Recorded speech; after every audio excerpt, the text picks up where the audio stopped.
Hi, everybody. It's Ethan. We're going to be play testing Moving Maze, the board game today. I'm outside, so if there are dogs or wind or something like that, that's why.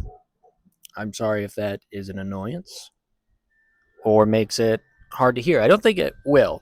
Today, we're going to be play testing what the board will play like with only 2x2 platforms and with 4 players. The order of turns will be Caroline, Bumple, Frumple, and Stumple. At the very beginning, they'll all get 3 moves. That's not necessarily how it'll be in the final game, but it gets them somewhere into the board and separates them, gives them some space. How the board works here is at the bottom of the bottom axis are the numbers. So you'll see my hand go down and then to the right. So I'm checking to see how many moves they get, which are those numbers down at the bottom. And then on the right, the vertical axis are where the power ups are.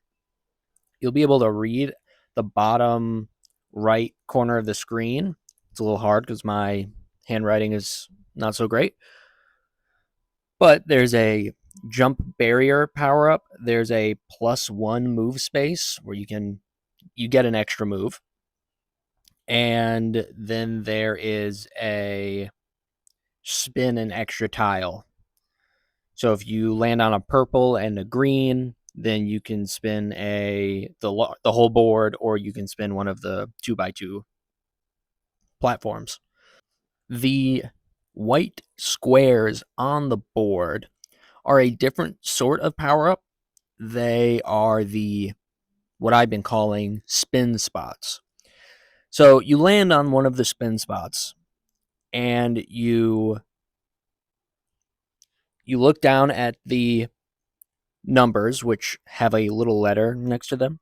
Yellow for yellow, Y for yellow, G for green, and P for purple. So there are no yellows on the board right now. But for example, Frumple was able to land on a green, and so he got to spin the whole board. Well, he landed on a spin spot, and it happened to line up with a green indicator at the bottom axis. So that's why he was able to spin the whole board. See right there, I'm playing with one of the spin spots. And that particular spin spot that I was just playing with, if you look all the way down at the bottom of the screen, is lined up with a G. Here, let me make a little icon for you. So you can see how that spin spot lines up with the G1 at the bottom, which stands for green 1 move. And if you happen to land on that spin spot, then you could rotate the 8x8 or the whole board. When I say 8x8, I mean I'm referring to the whole board, and I realize that there's a board underneath that, but I don't mean that very bottom board. I mean the 8x8 platform. That's what I should probably say, the 8x8 platform. That would help out a lot. And I want to mention, because I forgot earlier, to say that the jump power-up, you only get to jump 1 barrier. So let's say you have 4 moves, you only get to jump 1 barrier within those 4 moves. For most of the game, it really felt like Caroline and Bumple were running the game, and Frumple was an annoyance, while Stumple was just struggling to keep up. Okay, and coming up here, you're going to see a prime example of that G1 and spin spot, where Stumple, the smallest troll, will be able to rotate. So you can see Stumple in the top left corner was able to move. Got himself closer, got everybody else further away. So Caroline is now landed on I think she did. Yep, look at that. So Caroline had landed on a green and a 2, so she was able to move. The speed is at 3 times 3.5, so it's going relatively quickly. This was a long game, which I was happy about. It's certainly going to be a longer game when there are more players, because there are more people vying for spin spots, and they can spin the board around more often.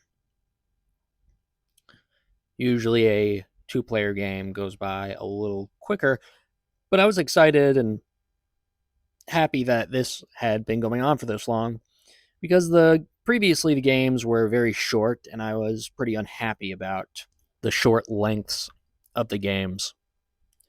So this was nice that it was much longer.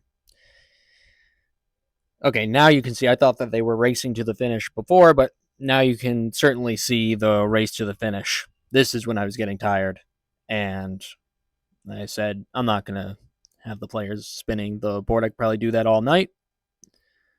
Let's just move. I really thought Caroline was going to win, but spoiler alert, she doesn't. In the end, it turns out that Stumple is the winner, who was the one that I thought was going to lose. While I was playing with him, it did not feel like he was in control of the game. That was really nice, right? There were moments when I felt like I was, again, like I was trying to prevent somebody, but it didn't feel like I was only trying to prevent somebody. I think at one point at the end, as I was playing with Stumple, I was feeling like, oh, I'm just trying to hang on here. I'm just trying to hang on here.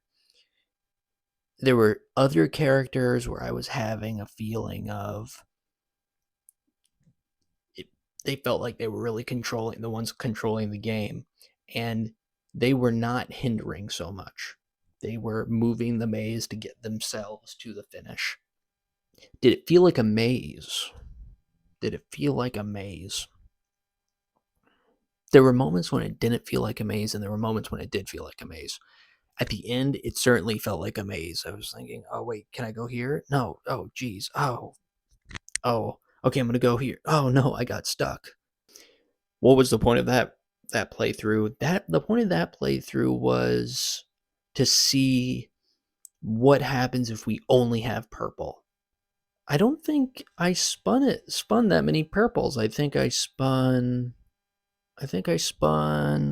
one purple and then a lot of green. It's going to be relatively impossible to try and configure the non-adjustable axes, because it's not going to be these platforms, it's going to be cubes. I think the axes will be a row, not a row of cubes, but a rectangle. A purple heavy board. One side will be if you have a yellow heavy board. One side will be if you have a pretty even board. The last side could be an empty board. And you could do it one of two ways. You could either say, okay, we're going to play with the purple heavy side, and we're going to have a purple heavy board. You could also say, okay, we're going to have we're going to just have fun with the board, and then we're going to roll this dice. And if our board isn't purple heavy, but we get the land on the purple heavy axis, we'll just play with that. What I'll do next time, now that I'll make strips. I'll make strips of paper for the edges so that we can simulate these dice. I had a lot of fun with the 4. That was nice. Definitely strong. I can totally see a family or a group of friends really battling it out with that, depending on how complex the board is, depending on how simple the board is. Certainly play different rounds, different ways. I'm gonna leave. Check out their website, norsumllc.com/demo to try out the video game version. No downloads, it's free. There are going to be bugs. Best to play on a desktop. You can try it on a tablet or a phone. I played on my phone. Tablet doesn't work for me so well, but it should work. And Discord would be really nice if you would come over there, hang out. there aren't a lot of people, so I don't do too much over there. Trying to get people over there. Can organize a time that would be best for everybody. We can play the video game. We can play the board game. A like, a subscribe would be cool too. I'd appreciate that. And I will see you in the next one. Bye.